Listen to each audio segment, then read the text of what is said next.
This is CounselCast, part of the Legal Talk Network, and I'm your host, Karen Conroy. When you face a complex case outside your expertise, you bring in a co-counsel for next-level results. When you want to engage, expand, and elevate your firm, you bring in a marketing co-counsel. In this podcast, I bring in marketing experts who each answer one big question to help your firm achieve more. Here's today's guest. Hi, I'm Stormy Knight. I've been running a digital agency since 1995. So yes, I am been around for a while. I'm currently working with small businesses on review generation and reputation management.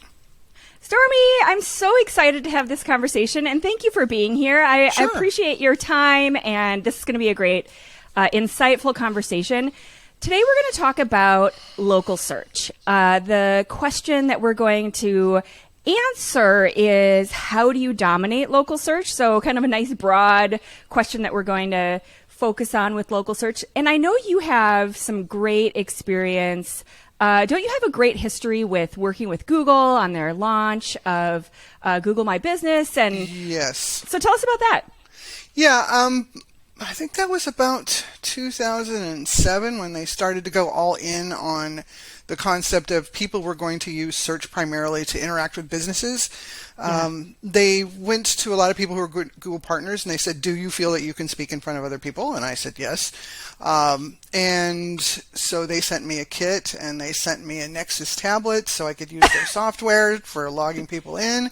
Nice. And my job was to go out and set up business things to different groups. I worked with the local contractors association and a couple of chambers and got the word out. At that time it was let's get your business on Google was the theme. And I signed up a few people.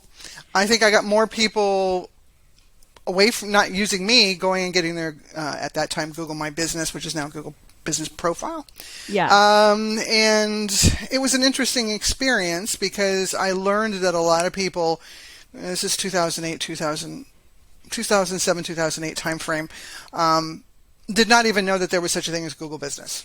Yeah, I was going to ask, how was that amazing. received? Were people even skeptical about how it worked, or how were people receiving this idea back then? Because I mean, that was a different world in the internet back then. Yeah, it was a different world. Well, I did training. My agency's name is Net 101. And so I have a pretty good sense of when people's eyes are glazing over. Yeah. You know, when they're losing their ability to understand no idea what what I'm you're saying. talking about. And so if I took it slow and I gave them the why, which the why was Google believes that people are going to use search to find businesses. They can wrap their head around that because they already did that. And they want to have enough information about your business to feel confident about showing your information. That made sense. Okay. And then, so what you need to do is go to business.google.com and make sure that your business isn't already in the system, because what Google was doing was buying business lists. Yeah. And basically dumping that information into their system. So what they wanted people to do, not just get new businesses in there, but to fill out the information that they already had.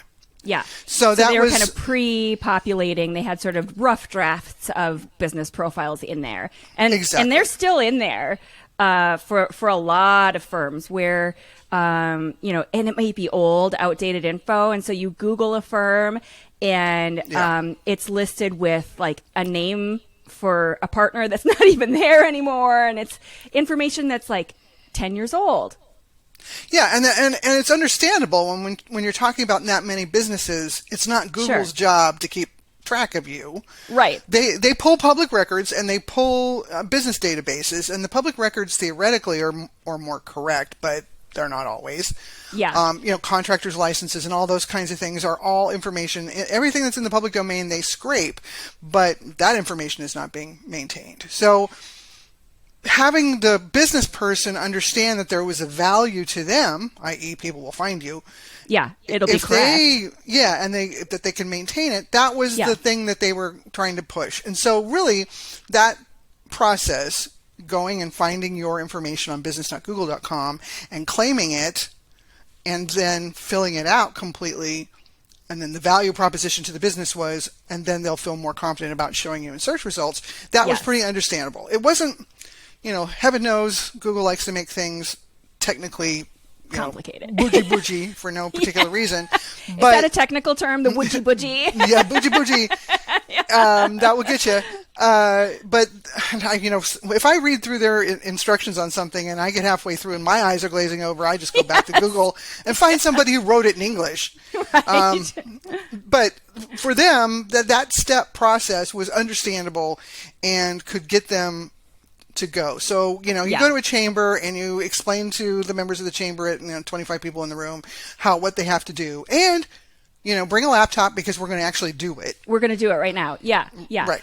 So honestly, I feel like there's lots of firms out there, and I don't feel like it. I know that this is actually still the current case. Like, they have not claimed their Google business profiles. This is still a mystery. They are still living in that world that you were describing from 2007, 2008. So at the time, what was the alternative? It was just typical search or Google paid ads, right? For what a firm would be appearing as on Google. Yeah, it would be whatever the random thing that Google did. Yeah. And or paid ads, which of course if somebody was trying to sell them paid ads, they were going to have another uphill climb to get past the issue of.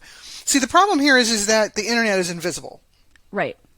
In the meat world, the internet is invisible. So it wasn't a problem that was being seen by people in the firm. I met with a law firm here that's probably in the top 3 criminal firms for our area, and he said, well, there was this case and they went with our competitor and it's like they didn't even know we were the best criminal lawyers in town.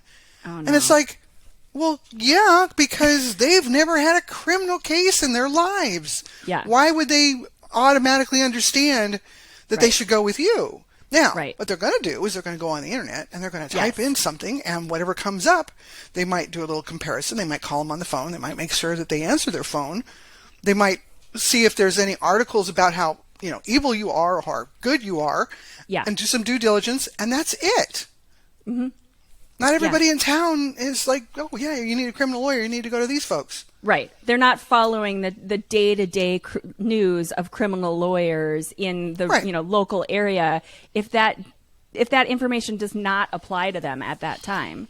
Right. So what's the difference now? So I know it obviously Google My Business now has a new name. So that's different. It's called Google Business Profile, which why they did that is beyond me. That's ridiculous. Upset SEO people. Yeah, exactly. So what's different between that time when you were describing in 07, 08, how to get on Google and have your business there and present versus now? Well, the first one is that there's more competition. Yes. By a huge margin.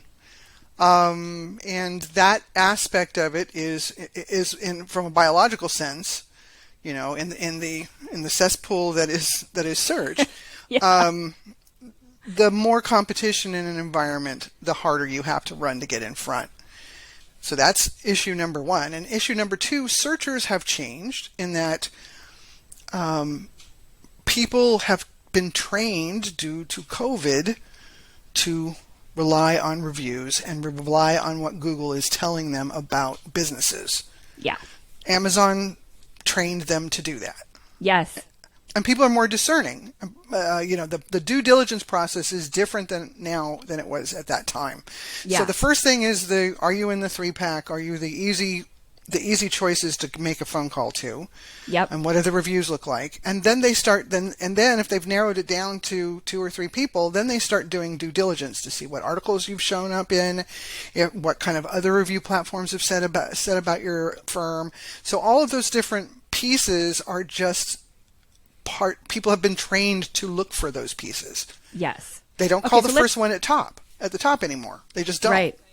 Yeah, because it's almost a little suspect. Like, what did you do to get there? Like, was it real? Should I trust it? Maybe I should go for like the second placed guy. Like, I always heard that the best wine to choose off of a menu is the second most expensive, because that's probably the best deal, and the nominal difference between the second most and the top most expensive. And I know you're in a wine region, so you can appreciate this. And that's a true story.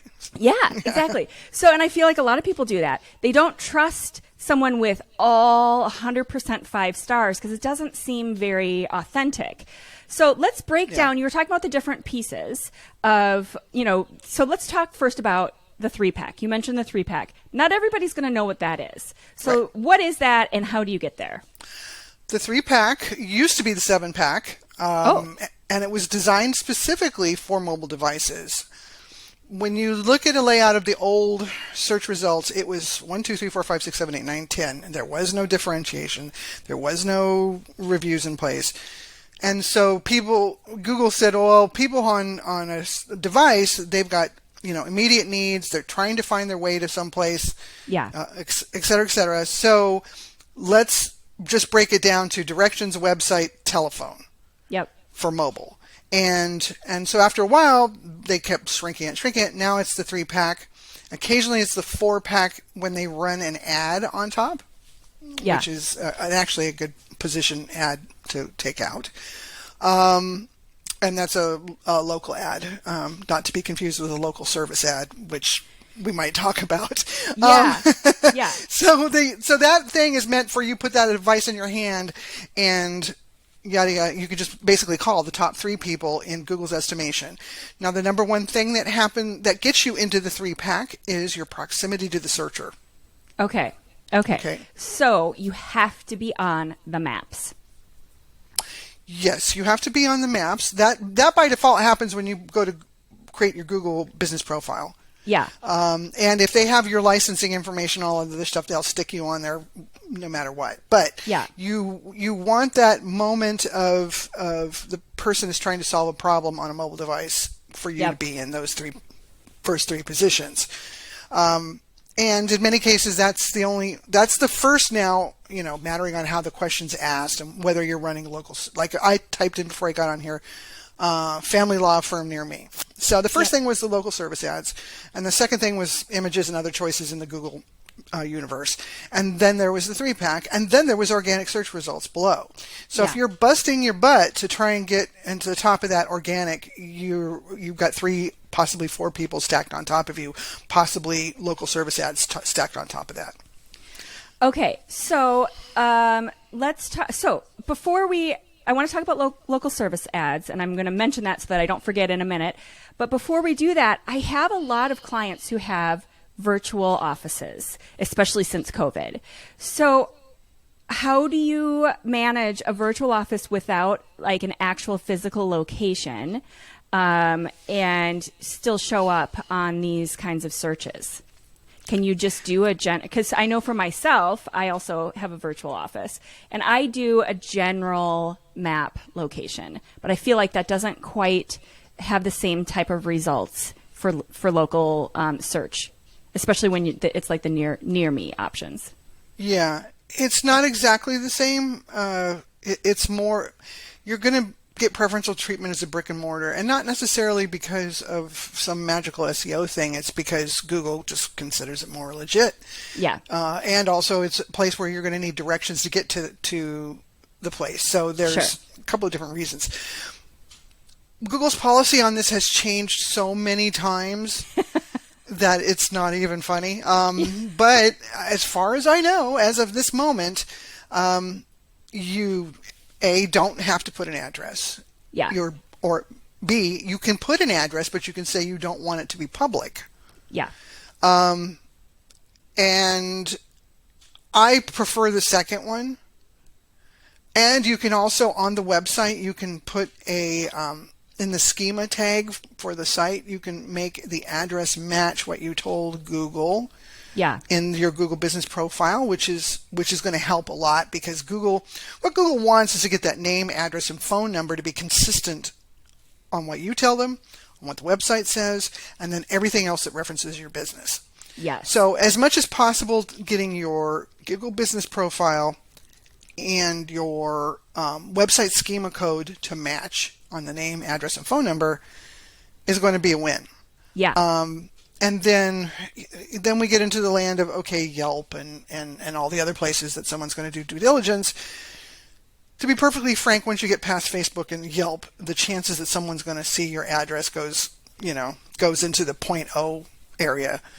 But what it does show up is when the dream on local search is for someone to type in your business name, see your info box, see your reviews, see your website, and then see a bunch of the other review sites, Yelp, Foursquare, all those other, with your reviews on all of those platforms, just in their face saying, these people are awesome, these people are real, they have lots of good things happening with them.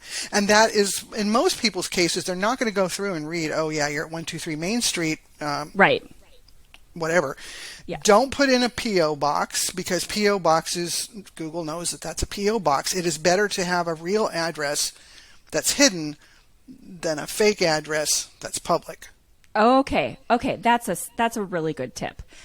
Okay, so let's go over to... With the caveat that they change the rules all the time. Yeah, so. Right. Yeah, so that's just for now. It could be changed in 10 As of the last person I did this for, which was about 2 months ago, that was the current case. So yeah, sure. As evidenced just by how often they change the name of all of their stuff, and then we all have to keep up with it and change all of our posts and all of it's fun. It gives us something to do. Yeah, job security. Okay. So Google local search. We had a great episode with a DUI attorney in North Carolina, and he has completely crushed Google local search, partly because he's got a bunch of different office locations. And so he's been able to, but there's also so that's reason number one. But reason number two is no one else is doing it, especially in North Carolina. Like, these other attorneys just have not figured this out. Right. And so he's gone out there and, like, in line with the title of the show, he's totally dominated it. And he can draw a straight line for Google local search from what he's paying to profit, as opposed to Google paid ads, which is a different thing. And he didn't see very many results with that.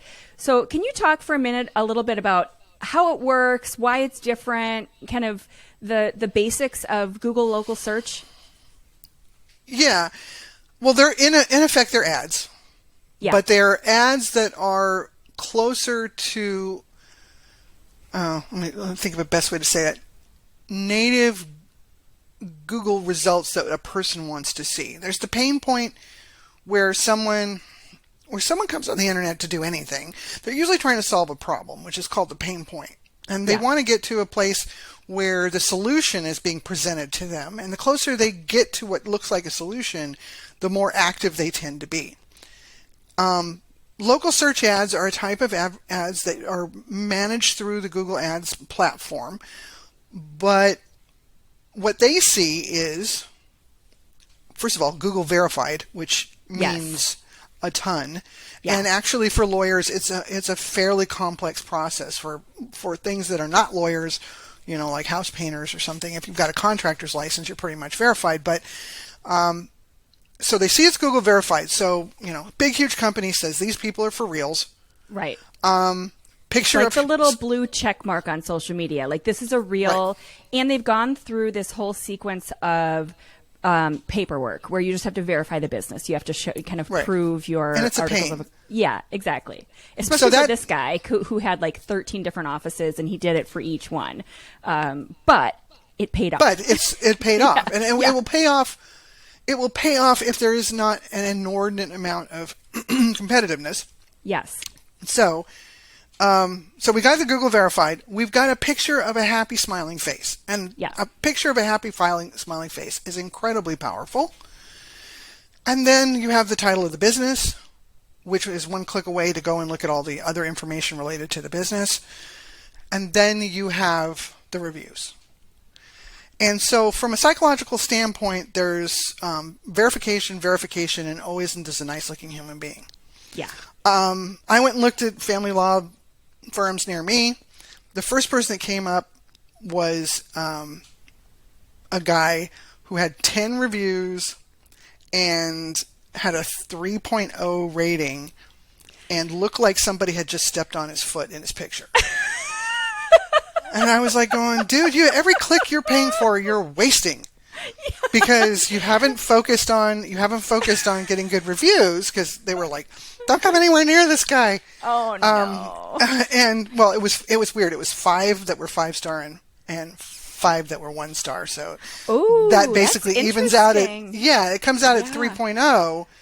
But, that's one of the problems with lawyers, of course, is that if you lose, you've got to make sure you have got somebody mad at you. Yeah. Right. You've got somebody mad at you. So, and we can talk about that, is that the only way you're going to stay at 4.5 or above is if you make sure that you always get reviews from people that are happy with you. Because the other ones are going to do it on their own. Yeah, exactly. Exactly. Yeah, that's such a good point, that you have to have a process for this, because angry people are way more motivated than happy people. Of course. Yeah. Yes. And no matter which side you're on, even if you won, the other side of that case is mad. So in certain types of practice areas, you're constantly going to be generating somebody who's upset with you. So it's something that you have to try to balance out if they're going to be upset and then go public with it. Right. And the last thing you want to do in that situation, and I've seen lawyers do this and it freaks me out, is go after the person. Oh yeah. Yeah. That's really bad. That is just the last. You can say, I'm so sorry that we won the case for your husband, but next time that you have a family law project, we would love to work. I mean, whatever it is takes to be pleasant, and at the same time tell the reader. You have to write your response to reviews to the future reader, not to the person that you're responding to. Yes. Let's spend a minute talking about that, because I feel like I've had a lot of clients who will get one bad review and they freak out. So what should they say? And it's a common thing, and sometimes it won't even just be a bad review. It's fake, or it's wrong. Like they're clicking on the wrong business, and they just it's a mistake. So what do you do? What do you do when you get a negative review? Well, first of all, apologize. Respond. Yeah. Always. Respond as positively as you possibly can, as if your mother caught you doing something and you're just so apologetic about it. If you believe that they are not involved with the case, or it was an honest mistake, it sounds like you may be talking to the township firm that's located in the same town as we are. Yes. If you need their contact information, please contact Brian at our firm, and he will be happy to give you the information for the right firm. That kind of, we want to be helpful to you. We want to make it right as much as we can. If they are a client, then there's the issue of, we value your feedback. That's a main thing about reviews, is that in actuality, they are feedback. Yeah. So you want to appreciate that they gave you feedback, and that we want to do the best for all of our clients. And so as part of this, could you please talk to our VP of Marketing, who is, Roger Smith and that information.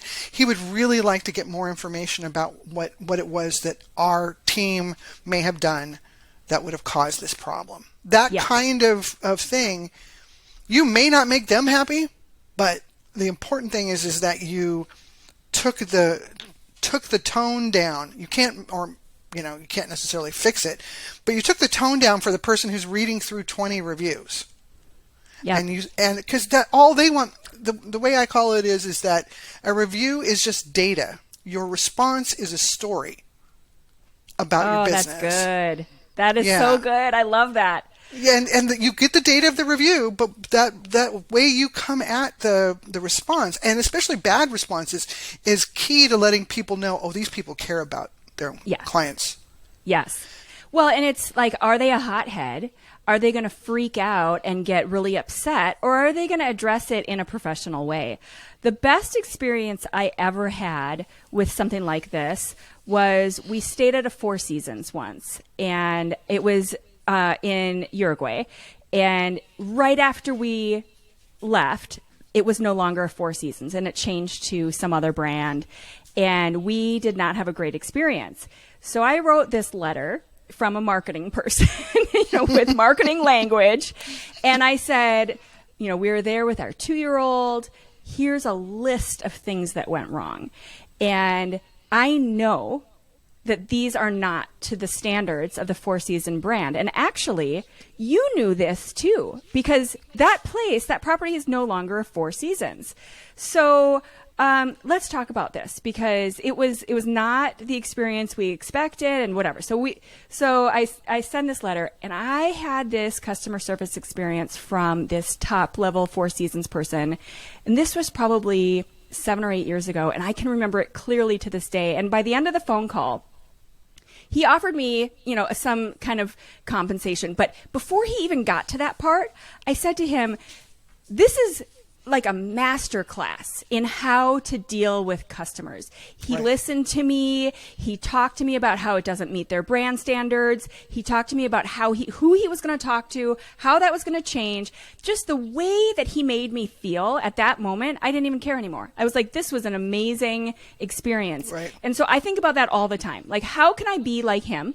How can I respond? Because in business, even if it's not a review, even on a daily basis, there's going to be moments in any kind of a project where somebody's like, this is not the way I want it to be. I'm frustrated. This is not going well. Right. And how can you respond in a way that moves things forward in a positive direction? Yeah, and if you resolve the issues, when someone leaves you a review, they can go back and change it. Oh, that's a great point. That is such, yeah. You shouldn't tell them you should go back and change it, but people the people who become your biggest fans are the ones that have the biggest problem that was resolved. Yeah. But you could suggest it in the review. Like, hey, by the way, you mentioned X and Y and Z, and Y is not exactly the way you described it, and I wish we could fix it. Or maybe contact us. Let's try to fix it. Right. It's better to go to the contact if it's if the tone is hard to grab. It's better to just say, I'm going to bend over backwards, whatever it takes to fix this problem. Please contact us. Right. And then after you fixed it, you could suggest, hey, if you're happy at this point, would you mind, or maybe would it be better to add another review or to edit the negative one? Edit the one. Okay. Because what the bad review is affecting your rating score.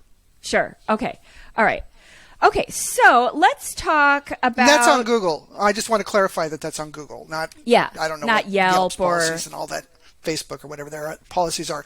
They may be the same, but on Google, if you log into Google, you can see all the reviews you've left and make changes to them.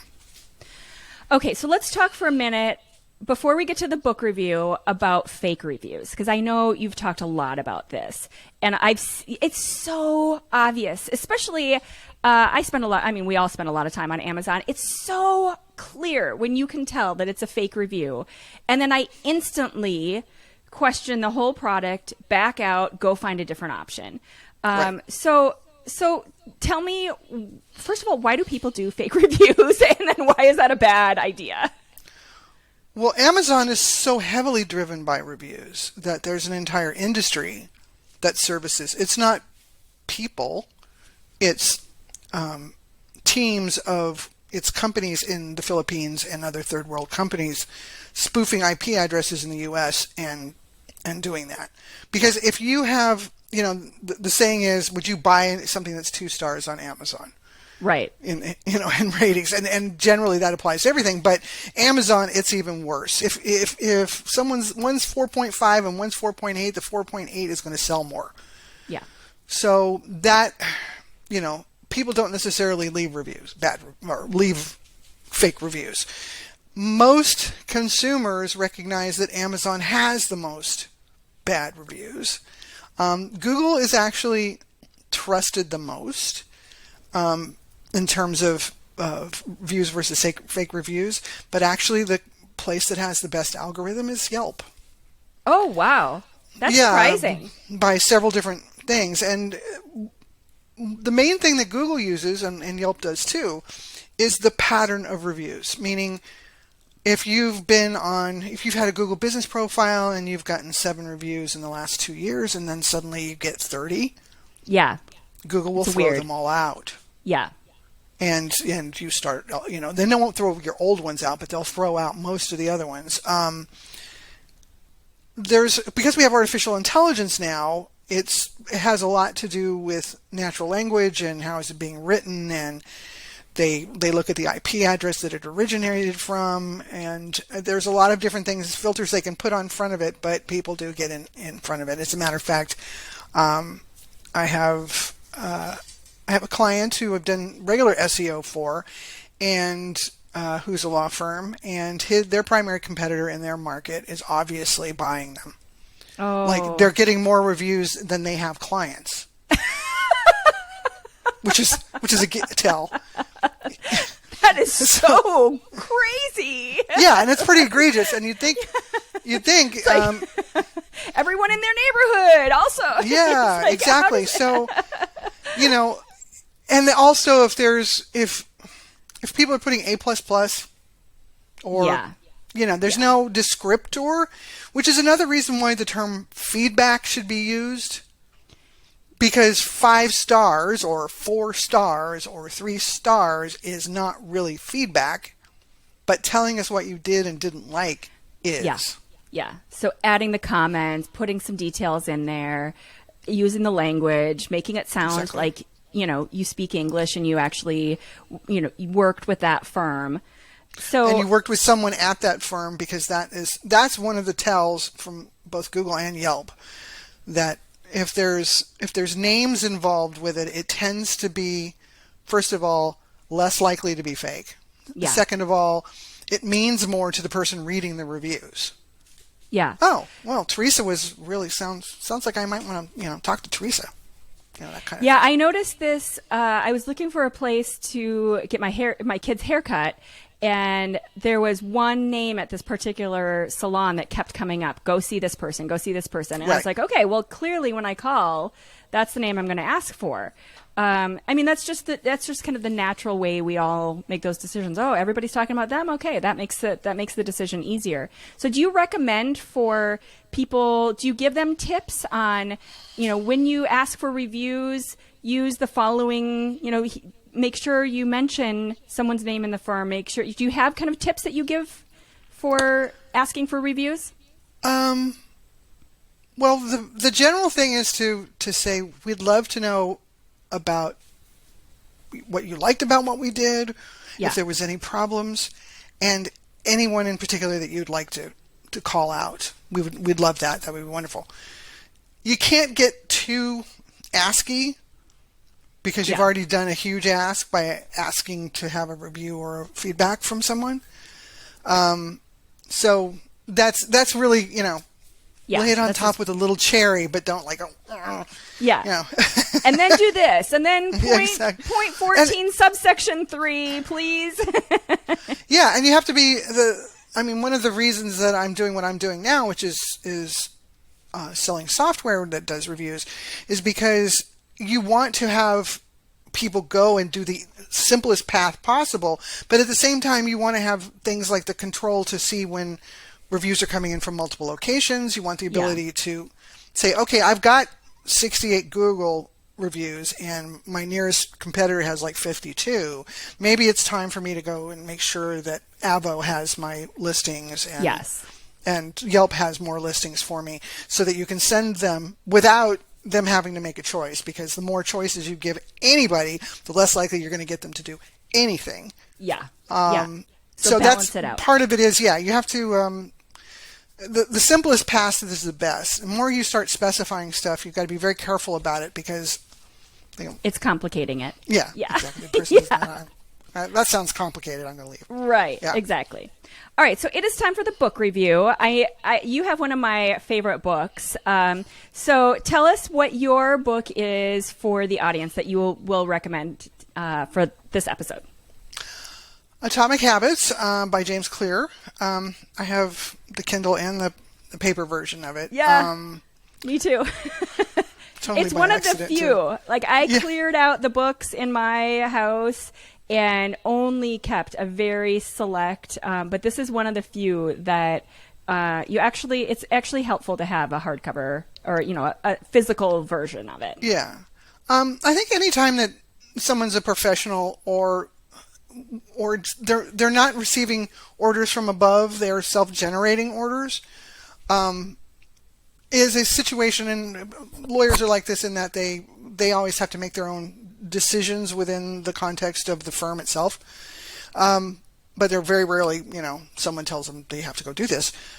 You have to have a framework in place to understand what does success look like, and how do you build a progressive bridge to whatever that success is. And that is on a personal level. That's on a, I need to keep my nails cleaned up level. That's on a project level. That's on a business level. You have to look out at, okay, the macro, and then let's take this out to 6 months, 10 months.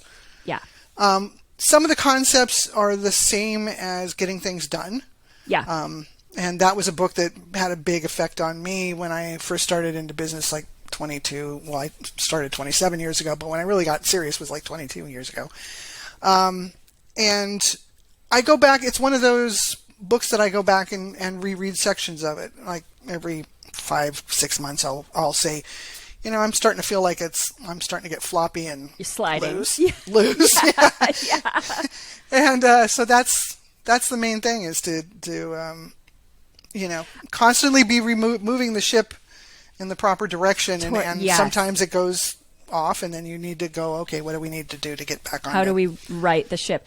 I felt like one of the big difference between Atomic Habits and Getting Things Done for me was Atomic Habits really talks about, it's in the title, habits, and not just why you need them, but how, first of all, how to get started, how to get off the couch. And that's a huge thing for a lot of people, just getting over that hurdle of getting started, because there's all these anxieties and fears and things that are keeping you sitting on that couch.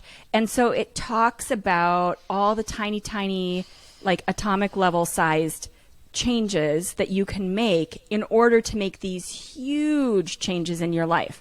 So you break it down in these tiny pieces, and everything seems manageable.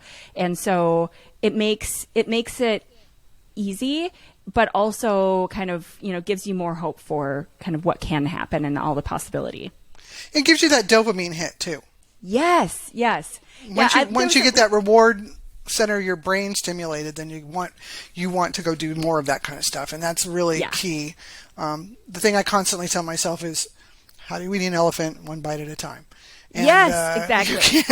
You can't stop because it's a big project. You have to fix each little incremental thing until you're. I feel like that's forward. That would be a good subtitle for this book. Kind of like, just taking everything one bite at a time, realizing that you can get there, and it seems overwhelming, but you're not just going to get a steak knife out and start hacking away at the elephant. You got to take it slowly. First, you have to find an elephant. Yeah, exactly. There you go. Exactly. First, you have to figure out, what is your elephant. Okay, so what's one big takeaway that you'd like people to get from this episode? There's a whole ecosystem in local SEO of things that Google wants to see, and other business information platforms, including the legal ones. And almost all of them are predicated on the concept of reviews. Yes. And of course, you need to tell Google about who you are and what you do. If you don't have it already, that's step number one. And step number two is to get a system in place and it can be my software, it could be a spreadsheet, it could be a list of instructions for the person at the front desk or whoever's doing your invoicing, to ask for them. Unless you're cheating, you're not going to have more reviews than you have clients. So it's important that every client at least gets, at the moment that they're the happiest,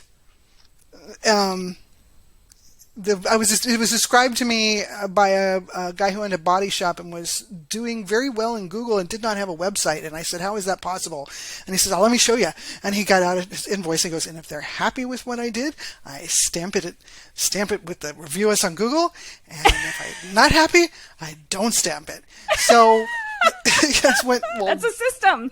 Yeah, it's a system.